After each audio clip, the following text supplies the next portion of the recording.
దానియేలు గురించి ఒక చక్కని సాక్ష్యం రాజుగారు అంటాడు.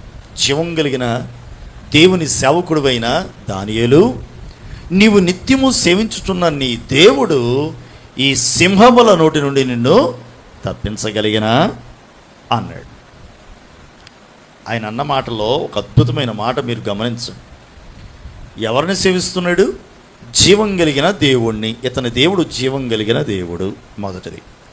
రెండో విషయం, నిత్యము నీవు సేవించుచున్నా ఆ జీవం కలిగిన దేవుణ్ణి నీవు నిత్యము సేవిస్తున్నావు కదా. ఈ నిత్యము సేవించుచున్న ఈ దేవుడు నిన్ను రక్షించాడా అని అడిగాడు. రాజు చిరంజీవి యగుగాక అన్నాడు లోపల ఉన్నటువంటి దానియేలు.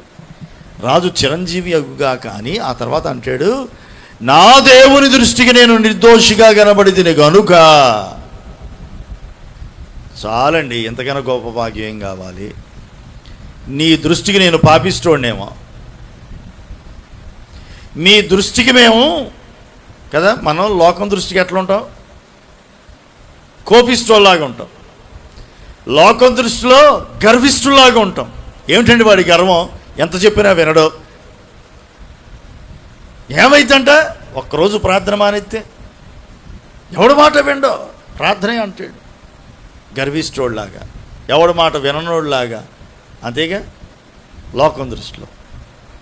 ఏమిటండి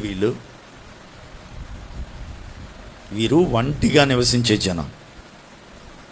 వీరెవరట? ఒంటిగా భక్తి మీరే చేస్తున్నారా, ఎవరు చేయట్లేదా అంటారుగా. లోకం దృష్టిలో ఎన్నో రకాలుగా మనల్ని నిందిస్తూ ఉంటారు. కానీ దానియేలు ఏమన్నాడు తెలుసా? రాజా, నీ సేవకుల దృష్టిలో నేను దోషిగా ఉన్నాను, నీ శాసనం ఎదుట నేను దోషిగా ఉన్నానేమో, కానీ నా దేవుని దృష్టికి నేను నిర్దోషిగా అగపడి తిని కనుక. ఒక అద్భుతమైన సాక్ష్యం అండి.